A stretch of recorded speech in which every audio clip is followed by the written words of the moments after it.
Много пъти съм си мислил, когато всички ние се обръщаме с молитва към свети Йоан Рилски и произнасяме неговия тропар, покаяние, основание, прописание, умиления.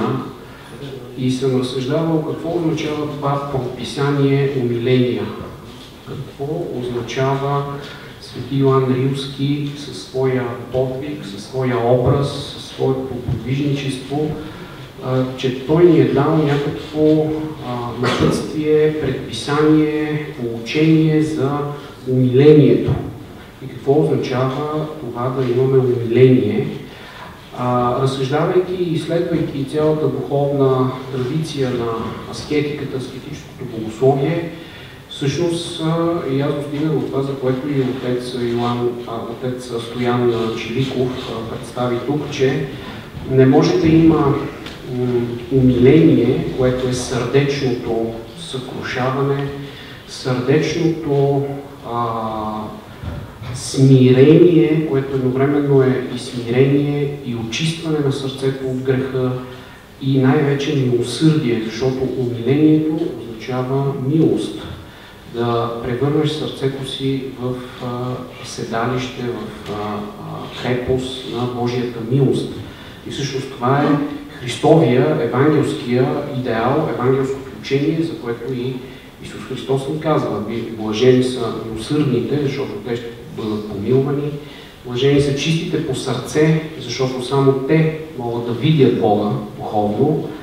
А милосърдието е едно свойство, едно качество и една проява на истинския Бог.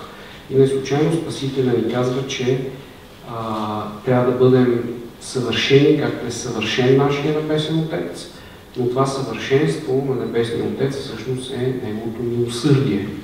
Защото същото място от проповедта на планината в Евангелието според Лука е именно това са думите на Исус Христос, че блажени са милосърдните, защото те ще бъдат помилвани, и бъдете милосърдни, както е милосърден вашия Небесен Отец. Милосърдието наистина извира от сърцето. Това означава милост в сърцето или милосърдие, което е дело, добро дело, но не просто проява на някаква хуманност, а божествена добродетел, божествена проява, която ни изближава в най-висока степен с Бога.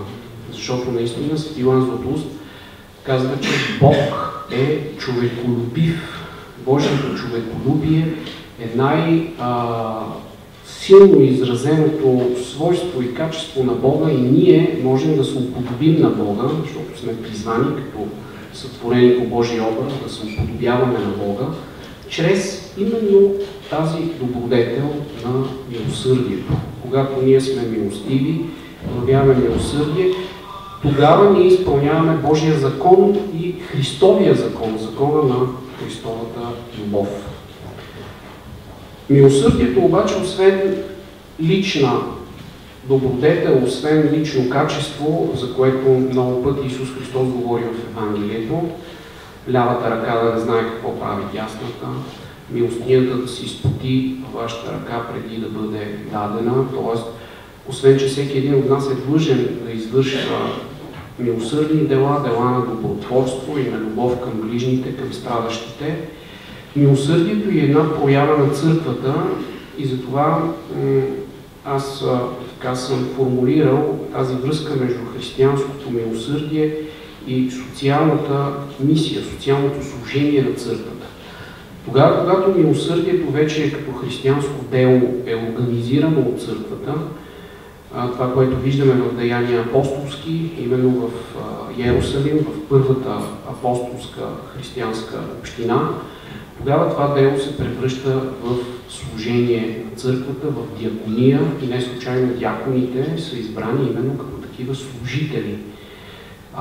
Тогава вече милосърдието става сърцевина, източник, извор на организираното добротворство, което вече извършва църквата.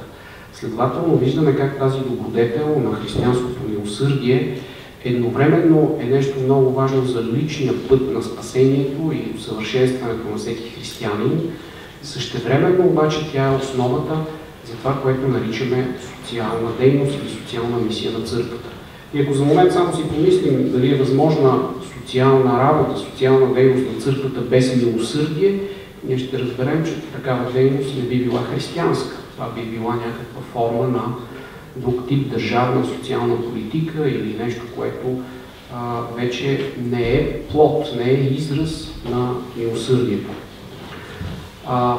Аз когато мислех за тази наша среща и отново така с голяма радост искам да споделя и да си свидетелствам пред вас, че това за мен е едно изключително събитие, защото от една страна нашите приятели, които са организирали тази инициатива, всъщност дават един много силен импулс, един тласък на възраждането на традицията за християнско милосърдие в нашата църква, а от друга страна мястото да се проведе подобно събитие именно в духовната семинария, където е духовния разсадник, духовната школа за възпитание и християнска подготовка на бъдещите свещеници, пастири и църковни служители.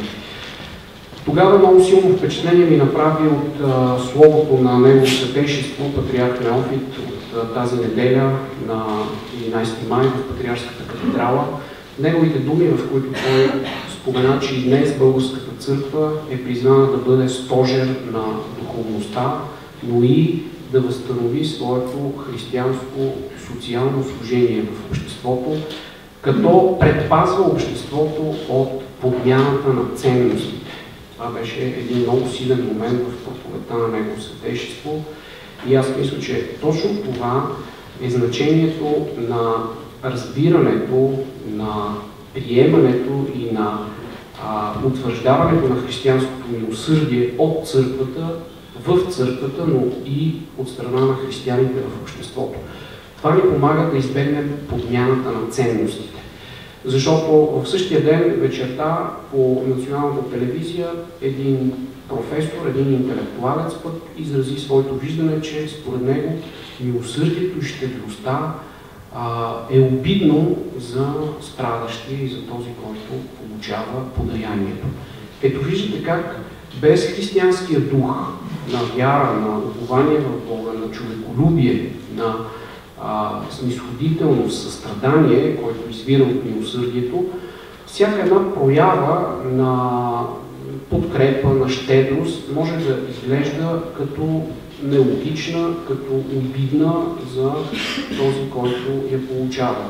И тогава се замислих именно за това, че в християнското милосърдие няма нищо обидно и унизително за този, който е слабия, страдащия, немощния, болния, нуждаещия се, защото именно сам Исус Христос в Евангелието се отъждествява с всички тези наши най-малки братя. Затова и думите, които тук организаторите са избрали на иконата, на гърба на иконата, думите на Исус Христос, че милосърдието означава да нахраниш гладния, да облечеш голия, да обуеш босия, да посетиш затворника и болния, да приютиш странника, това всъщност са делата, които сам Исус Христос на своя страшен и справедлив съд ще изиска от всеки един от нас. Не случайно тези думи църквата определила в неделя Месопусна, в неделята, в която ние споменаваме бъдещия справедлив Божий съд. Всеки един от нас ще бъде изследван или ще бъде съден не заради други някакви достоинства или свои качества, а единствено заради делата, които е извършил на тези наши най-малки братя. И тогава, когато нашата църква в днешно време възстановява това разбиране и се опитва да активизира и да утвърждава милосърдното служение, такива инициативи като вашата проява или тази наша среща днес са изключително важни, защото те ни възвръщат към едно изконно православно разбиране, православно служение за благото, за достойното човешко съществуване на всеки един, който е страдащ в този свят. Да си спомним служението на Свети Василий, служението на свети Василий Велики, който е един от колосите, един от светителите на православието и най-големия учител на нашата църква. Той изгради в своя диоцез в Кесария цял град на милосърдието, цяла колония или институция от всевъзможни такива приюти, учреждения, работилници, и това завинаги става за православието, за православната традиция пример за това по какъв начин трябва църквата да бъде активна в това служение. В днешно време в Румънската православна църква този пример на свети Василий Велики е възприет като модел, като образец, като идеал, и Румънската православна църква е изградила една своя асоциация Василиада, т.е. асоциация, която организира и поощрява и въобще финансира и развива цялата социално-милосърдна дейност на Румънската църква. Тоест, отново, примера на нашите духовни учители в вярата е изведен в днешно време като образец и като модел. В Сръбската църква също има една такава организация, тя се нарича Човеколюбие, и ето виждаме как това разбиране за милосърдие и за човеколюбиво състрадателно отношение към ближния е изведено в правилен план. В Руската църква също през последните години има такова възраждане на въобще милосърдното служение, като знам, че по времето на тоталитаризма в съветските енциклопедии дори се казва, че думата милосърдие е вече някаква остаряла дума за социалистическото общество, защото тя идва от миналото, от буржуазното време, тогава, когато с нея е било обхващано значението на хуманизма, на човечността, а в днешно време тази дума милосърдие е обезсмислена и е загубила своето значение. Значи виждате до каква степен ние в нашите общества имаме нуждата дори да възстановяваме този евангелски духовен смисъл на понятието на ценността на милосърдието. До каква степен понякога смисълът е загубен и ние именно чрез действия, чрез дела, особено младите хора, тези, които са семинаристи, ученици, студенти и които са носители на бъдещето, трябва да разсъждават и да прилагат в своя живот тези християнски нравствени ценности и добродетели на милосърдието. И затова и аз много се зарадвах и искам да ви кажа, че един от участниците на вашия конкурс, Виктор, който е от Украйна, не знам дали тук остана, той беше в първата част тук. Ето го, да, Виктор. Аз го помолих по време на лекциите да представи своето есе, което беше дал за конкурса, и трябва да ви кажа, че резултата или така ентусиазма, въодушевлението и радостта на неговите колеги от това, което те чуха от него, когато той се опитал за целите на конкурса да изложи своите мисли, да ги подреди, беше така изключително вдъхновяваща. Затова много ви благодаря, и тъй като ние вече преминахме в този начин на споделяне, аз също бих искал, както другите участници да могат също да кажат нещо, така и ако иска Виктор, също и отец Стефан, който е нашия ефимерий и с който пък от своя страна има голямо желание за служение сред болните, и ние посетихме с него една клиника в Военно-медицинска академия, където също така проучвахме възможностите да се възстанови това служение на духовниците, на православните свещеници, като пастирска грижа за болните. Това знаме и идеята и проекта и на Василиана, така че мисля, че всички ние заедно трябва да полагаме усилия и да се подкрепяме взаимно в това социално милосърдно дело, защото милосърдието е освен нашия личен добродетел, то е и наше общо дело. То е дело на църквата и чрез него ние съборно, заедно, духовно се подкрепяме един друг, но и вършим Божието дело тук сред нас като Христово и църковно дело. Благодаря ви.